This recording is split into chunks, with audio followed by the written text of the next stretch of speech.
Welcome to Films and Stuff with your hosts, Pete Mitchell and Ethan Hunt. Hi, everybody. Welcome back to Films and Stuff. I'm Ethan, here with Pete. What's up, Pete? How are you, buddy?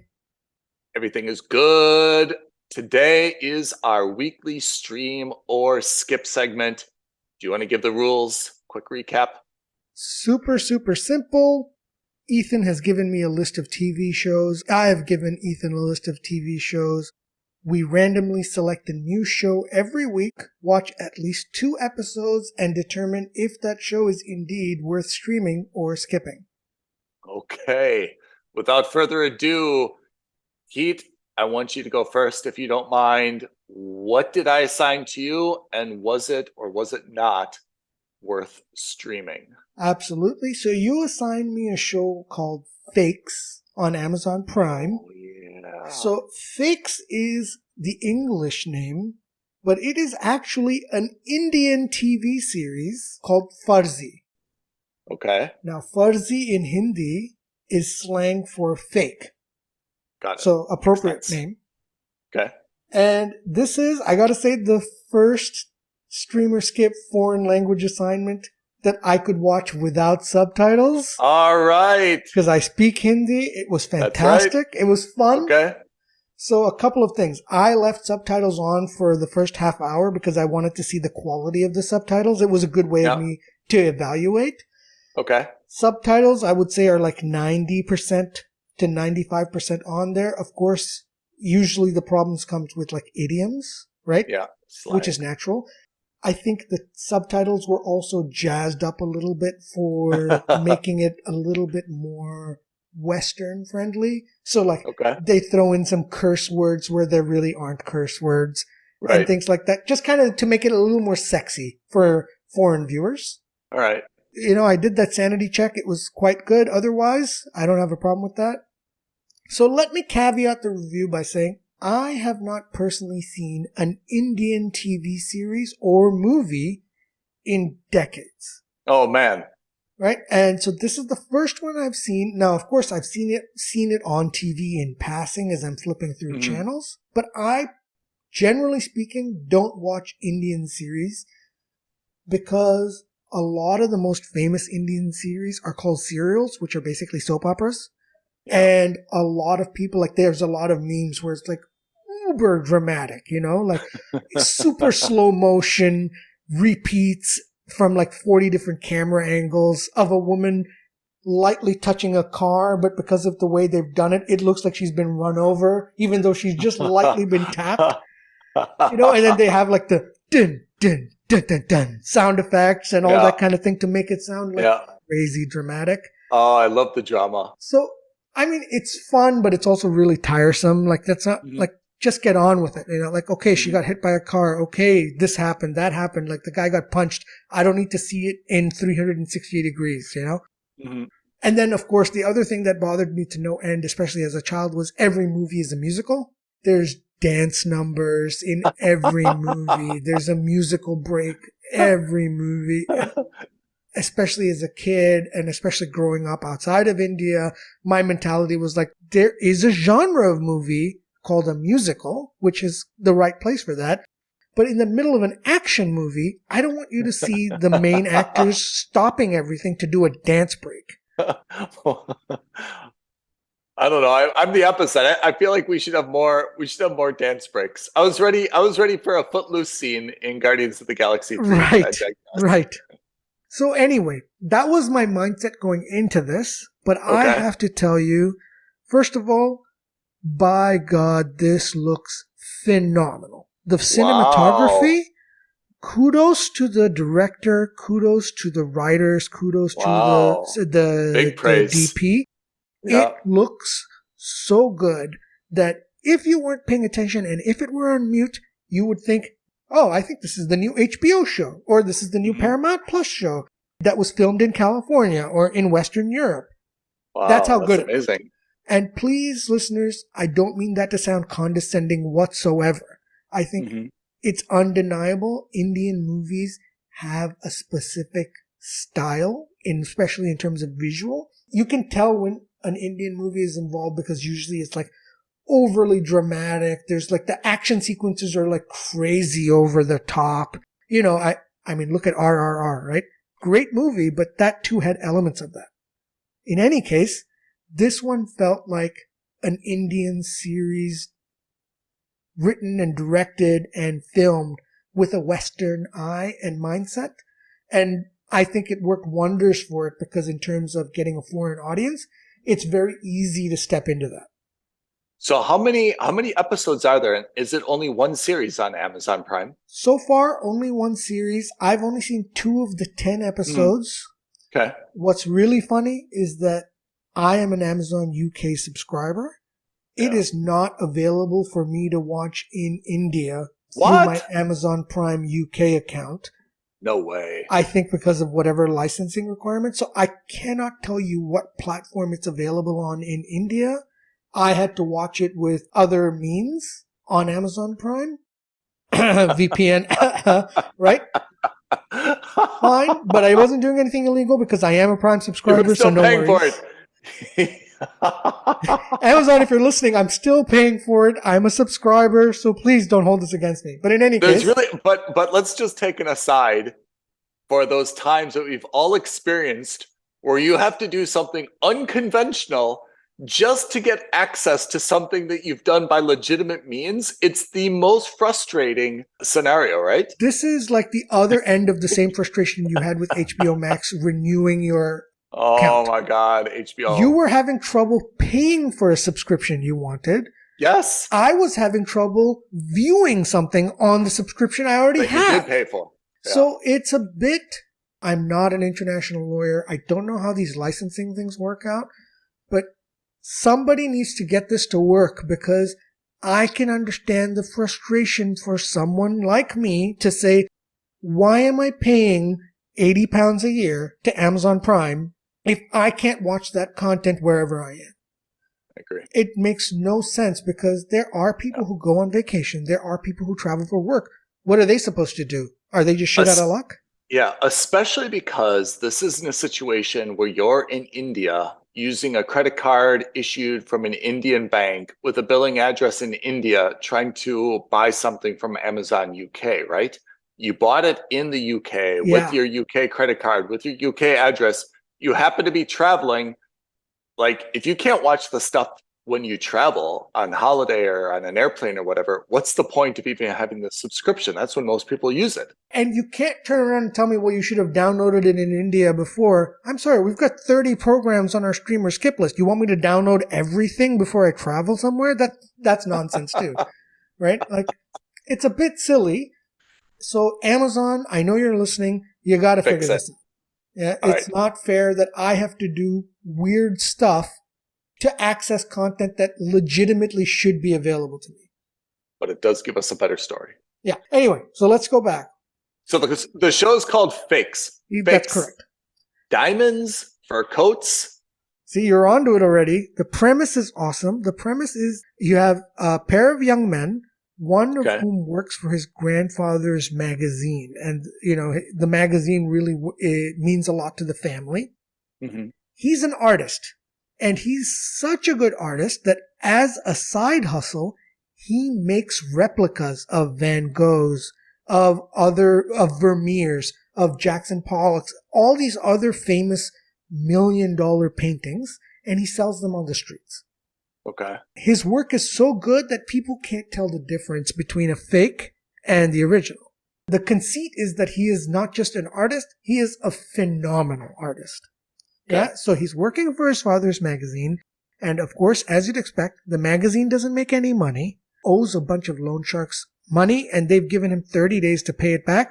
Otherwise, they're taking away the printing press, which is basically the end of the story for them. Yeah. He comes up with a plan with his best friend who also works with him. Mm-hmm. His friend is the guy who's like the brains behind the mechanical press. He handles all the mechanics. Okay. So they come up with a plan to start counterfeiting notes. And they start currency notes. Yes. Yeah. And so they start counterfeiting like 500 rupee notes. So there's a bunch of different denominations in India. They go through that first episode and second episode. They're basically going through their backstory of how they've created the perfect fake note, Okay. including sourcing the paper, getting the correct colors, all of that kind of stuff. Yeah. I want you to think of this show as a mix of Breaking Bad and The Wolf of Wall Street. Oh. Because there are times where they breaks the fourth wall as a narrator, not visually, Yeah. but as a narrator, and he explains, back in 2016, there was the demonetization, and they introduced a bunch of new security notes. And each currency note had this kind of security features and so forth. And they go through it, and they have like visual effects on the screen highlighting all the different things. That's cool. So good. Like, That's it cool. looks so fascinating, and I think that was one of my favorite parts of The Wolf of Wall Street, right? Yeah. Is where they're explaining, sorry, not The Wolf of Wall Street, The Big Short. I'm confusing it. I meant The Big Short, which is to say that it's based on that. Yep. It's based on true story. This is, of course, not, but the visual style is almost as if it were like documentary-esque. Oh, that's cool. Where he's talking about the different currencies. It's so cool. Like, honestly, when I saw it, I thought, God, this is a sexy premise for a TV show, right? Because they were one step ahead of me. Because I was looking at it, I was like, oh, well, obviously the paper's not going to be right. And they're like, and then the next thing was the paper. They were already reading my mind, right? They were already That's reading so my cool. I love educational stuff like that, right? In an entertaining way. It's educational, it's entertaining, and of course, it's a fictional story. But it's so much fun. And of course, there's a lot of like some things that are a little bit stereotypical, like he ropes his uncle into the scheme, and then all of a sudden they're sitting on like 10 million rupees worth of notes and they don't know what to do with it. So they're going to like gangsters and they're like, I'll sell you this for like 15% of what the notes are worth. That kind of thing. And it's just a total amateur hour operation, which is why it reminded me of Breaking Bad, that first season. Yeah. Where he's still trying to figure out what he to do with all these perfect meth that he's created. Right. And then, of course, the other stereotype is he's the poor, starving artist, and he's dating this supermodel who's like this very wealthy family. And she's kind of only dating him because he's an artist and it looks good for the picture in society. But when they want to get serious, she hasn't introduced him to any of her friends. He can't afford to go to any of her parties. It's all those kinds of little things. So I really think that in terms of foreign appeal, and by that I mean Western appeal, this hits a lot of the right notes. Like, I was actually excited watching this. Oh, man. And I caveat this that I only watched 2 episodes so far, but every day where it's like toward the end of the day, I was like, am I tired enough to watch this or not?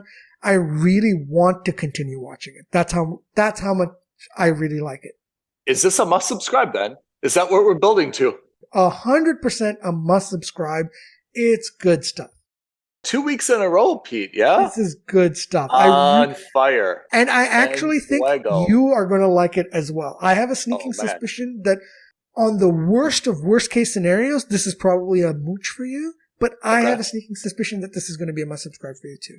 Because it's right up our alleys. I can't wait to watch it. So that is Fakes. What is Fakes. it called in Hindi?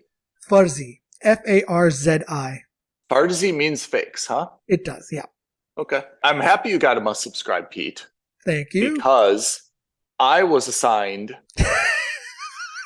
a dumpster fire. I'm so sorry. A repugnant dumpster fire. Not a dumpster fire of tires and poo called... I don't know why you're laughing. It's so funny because I knew it.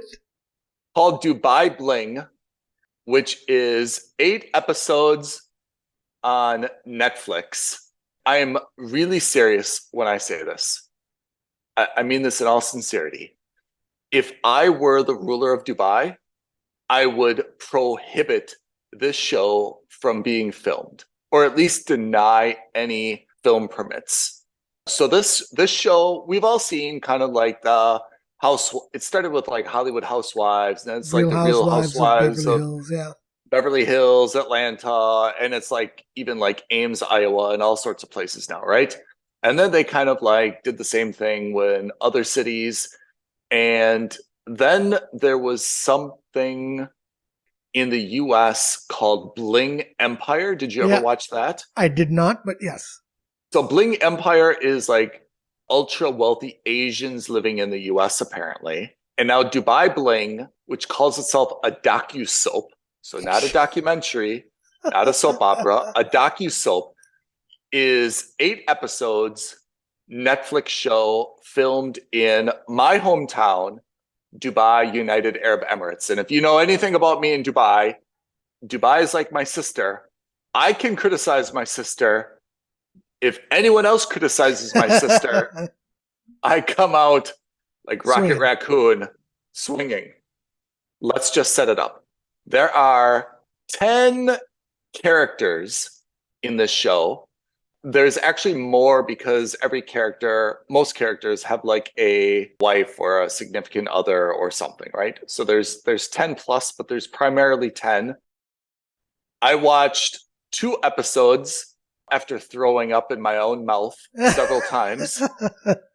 So I haven't met all the characters, but I've done a good bit of research to kind of make sure there's no one that I would accidentally like even more. The first thing is everyone is presented to be ultra rich.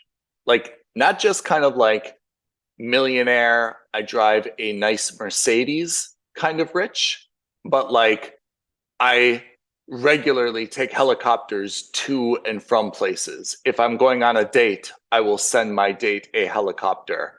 Like the pinnacle of wealth, right? I don't know what that amount of wealth would be, right? But I mean, these are people that have more than, or presenting themselves as though they have more than several millions of dollars of net wealth. Apparently, the vast majority of the cast, I have read only 2 of these people are considered to be multimillionaires. And I'm talking dollars here, US dollars. There's one dude who claims that his wealth is 50 million based on the company that he owns and some public information. It's kind of believed to be less than half of that, but still like a good amount of money. There is a lady who is a very young Lebanese model, and she was married to a Saudi billionaire. And apparently this was highly publicized. There was a wedding in Italy. She had a $30 million necklace on and a $5 million dress and blah, blah, blah. The way that she was acting in episode 1, I would have expected that she kind of took over her deceased husband's wealth. He died, and she became a billionaire. I researched her, and apparently her net wealth is believed to be about $3 million, which is nothing to sneeze at. But wow, but it's not helicopter money. You still need to budget a little bit, you know, when you have $3 million, right? You may not need to budget your groceries, but you cannot take a helicopter to work every day. If you're in Dubai, there's a radio personality on Virgin Radio. His name is Chris Fade. He's believed to have a net worth of about $1 million, which is very good. And then everyone else, that's 7 other people, are all believed to be below 1 million. So either they have some very, very shady sources of wealth that are not declared or known, or they are very admirable working class people who are just for the purposes of the show presenting themselves to be dramatically wealthier than they are. The storyline is non-existent for the most part. The first episode is simply met introducing everyone to everyone and having them say a little bit about their story. Interestingly, this show is a mix of Arabic English. If you're bilingual, you'll pick it up. If you're not bilingual, there will be subtitles when the opposite language is being spoken, right? So if someone's speaking in English, there'll be Arabic subtitles. If they're speaking in Arabic, there'll be English subtitles. And I would say the majority of these folks are British Arabs, American Arabs. You know, they seem to all be bilingual. There's one gent who is, you know, Australian, but for the most part, they're almost all bilingual. There are some Indians as well. but no Hindi is spoken, only English. So the first episode is primarily introducing everyone. And of course, everyone is wildly successful, and a lot of them are either portrayed as either they've got family wealth or they came to Dubai with only $300 in their pockets and they're a self-made blah, blah, blah success story. And then, of course, they all say a little bit of something like, I'm a alpha personality. I get what I want. I only like the finest things in life. I love luxury. Things make me happy. There's obviously a lot of emphasis on materiality. And it's a little off-putting, to be honest. Not because I have an issue with wealth, quite the opposite. I love wealth. I hope to be wealthy, but it's just the single-minded, I guess, perspective that's like the most important thing, and that's what kind of like defines them. Whereas, do you remember long back the show with Ozzy Osbourne, right? What was it called? Meet the Osbournes? Yeah. Were the Osbournes? Mm-hmm. I thought the endearing thing about that show was that this is a family that's rock and roll royalty. They are very rich by all standards, but they deal with common day-to-day problems, whether it's watering their lawn or getting their car fixed or ordering food or travel, blah, blah, blah. I thought the dichotomy there was, hey, they're just like us. They've got the same day-to-day problems. Doesn't matter how wealthy they are, right? And here in Dubai Bling, it really de-emphasizes the day-to-day stuff. It would seem, based on the video editing, that someone's life is only having a very important business meeting and then going to a very, very exclusive restaurant or event, and then a very, very big nightlife thing, right? And for each of them, there's a wardrobe and a luxury car and people all around them helping them and so on and so forth. That may be, even for super wealthy people, a element of their life, but it is not kind of the day-to-day life and all the other stuff that they have to do. And I think it would have been more interesting if they would have focused less on their closet and the shoe collection and the bags. It's just focused only on materiality. It would have been more interesting if you'd say like, hey, I've got this huge closet and now like the AC broke and it dripped, smelly water on all my shoes. That would have been a compelling episode for me, if that's kind of like a Dubai thing to happen, right? Or, hey, my driver didn't show up today. I've never driven this big car myself. I've got to get to a meeting, not having driven in a long time. Let's see if I can do it. That would have been a compelling episode, Right. Like there were more interesting things, I think, with this cast. So I've got a few complaints about it. One, it's not entertaining, right? I'm all for people acting like jackasses. I love the movie Jackass. I'm all for people, not acting authentic, is the case with a lot of reality shows. But this isn't really interesting. Like the drama that they have is, to be honest, a little bit petty. People fighting about this, people unhappy with their house, needing a bigger house, not happy with any houses that their real estate agent is finding for them. It's not entertaining, at least for me as a Dubai resident. I guess it's possible that there's someone sitting in Argentina or Texas or New Zealand, who's watching this and be like, wow, life is so crazy in Dubai, blah, blah, blah. But for me, it's not even entertaining to watch. The second issue is that everyone is completely unlikable. There is no single person, male or female, husband, wife, boyfriend, girlfriend, entrepreneur. There is no single person that I can look to and be like, that would not be a bad person to hang out with for breakfast. Everyone is repugnant in their own way. And I want to be clear, I'm sure all these people in real life are actually not as bad as they're projecting themselves. I think they're all acting. I'm sure a lot of them are actually pretty down to earth and decent, but the way that they're behaving on the show, it's super repugnant. And you cannot say that any single person is interesting enough to want to have like a coffee with, or decent enough that you'd think that you'd, want to hang out with them. That's my second complaint. My third and final complaint, and I'm limiting it to 3 so that this episode doesn't go on endlessly, is that I feel like this is really diminishing people. And I'm a little bit sad because I feel like particularly the women are kind of diminishing themselves. And what I think they think is that they're saying, hey, I'm branching out. I used to just be a housewife, or I used to just be a TV presenter, or I used to just be an actress, or I used to just be a real estate agent. But I'm trying to expand myself and get myself out there and build up my brand, so to speak. Oh, there's a lot of social media influencers, by the way, as you would expect.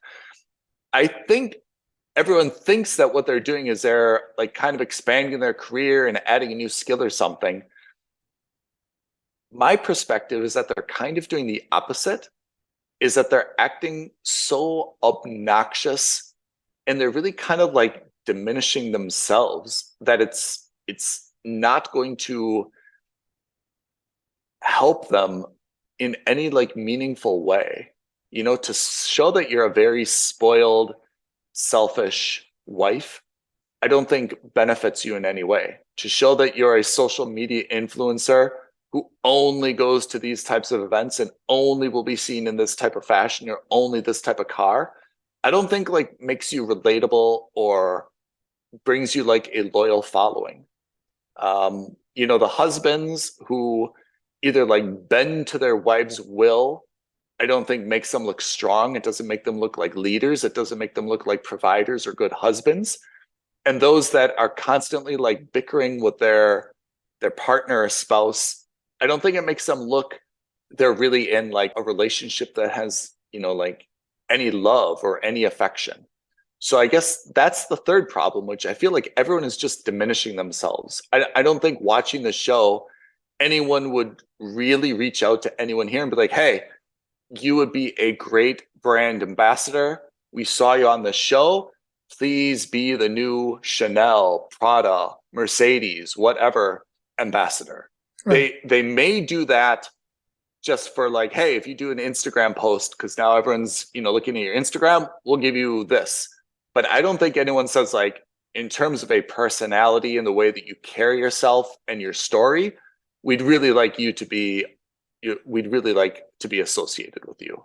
Right. I can imagine that would be a one-time thing that someone says, great, you're a big name now, and that's going to go away. But at least now we'll do this short-term deal with you so you can promote this, and then we're done. But like, we don't want anything to do with you long-term. You're not the type of person.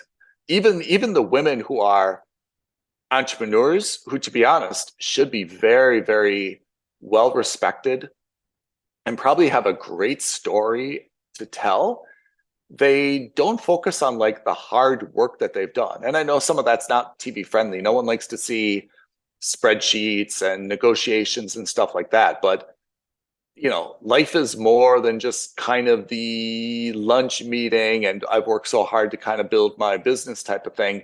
It would be, I think, more relatable if you'd say, hey, I did move to Dubai. I started at this level. I worked really, really, really hard. I got to this level. I worked really, really, really hard. This is what I had to do. This is what I had to sacrifice. This is what I gave up. And now I got this. And this is, what I have to do. Like I meet every client, at least once a month. I do this thing. I do this thing. I do this thing. Like there's an element of relatability that probably could be presented that I found is just absent. So that is my hot take on the Netflix docu-soap called Dubai Bling, which I give a 1. You must skip it. And in all sincerity, I ask all these folks, to reassess what they're doing. And I sincerely ask the government of Dubai not to promote or endorse this show anymore. I think it is nothing but bad for the reputation of Dubai. We certainly do not need more people like this in the world, and absolutely not more in Dubai. So that is my, not stream or skip, my skip take on the show. That's some damning Is that commentary. clear? Is there any question about where my rating falls on this show? So that is not just a skip, but Netflix, either you take this off forever or give me my money back. It's awful. It's awful. It's so funny because when I put this on your list, I literally, the first thing I did was I Googled Dubai on Netflix just to see, if there were any shows or anything like that. This was the first thing that came up. I was like, ooh, looks good. Check. Let's give it to Ethan. My apologies. No apologies are needed. It's also sometimes good to see something so that you can at least speak about it with authority. And now I'm able to mock it with knowledge. Perfect. But it certainly did not add any brain cells during the 2 episodes that I suffered through. There you go. So that is stream or skip. That is stream or skip. Dubai Bling is a big time skip. Big time skip. Fakes is a big time must subscribe. We got the dichotomy this week. That's right. Let's talk about next week. Next week, I have higher hopes for you. Oh, tell me. You will be on Apple TV, so that's a big plus already. Indeed. Watching 5 Days at Memorial. Ooh, hospital drama, right? Hospital drama. I have no idea what it's about. I believe there's some kind of disaster that happens, hence the title, and it's basically about a doctor or a team of doctors struggling through that disaster over 5 days. Can I add something to that? I believe this took place during Hurricane Katrina. Oh, true story? I think it's not a true story, but I think it's like a dramatization of what could have happened. And I understand that there was a hospital and they weren't able to get the patients out, and they're like, help's not coming for 5 days. I'm making that part up. But I think it's the story of how the doctors and nurses stayed with all the patients that could not be moved for 5 days and kept things going. I think that's the story of it.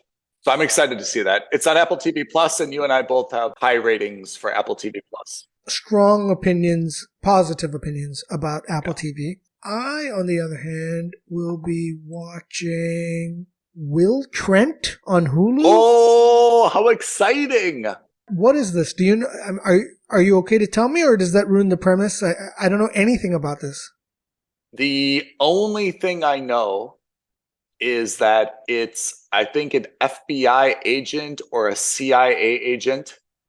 And there's something about his background where he's like an extreme do-gooder, and he kind of goes above and beyond because he always likes to, bring justice or help people. I think that's very, so like a crime drama of some kind. Yeah. All right. That's next week's Streamer Skip. But Pete, you've been gangbusters. At least the past 2 weeks, you had must subscribes, right? Oh, we had The Diplomat last week.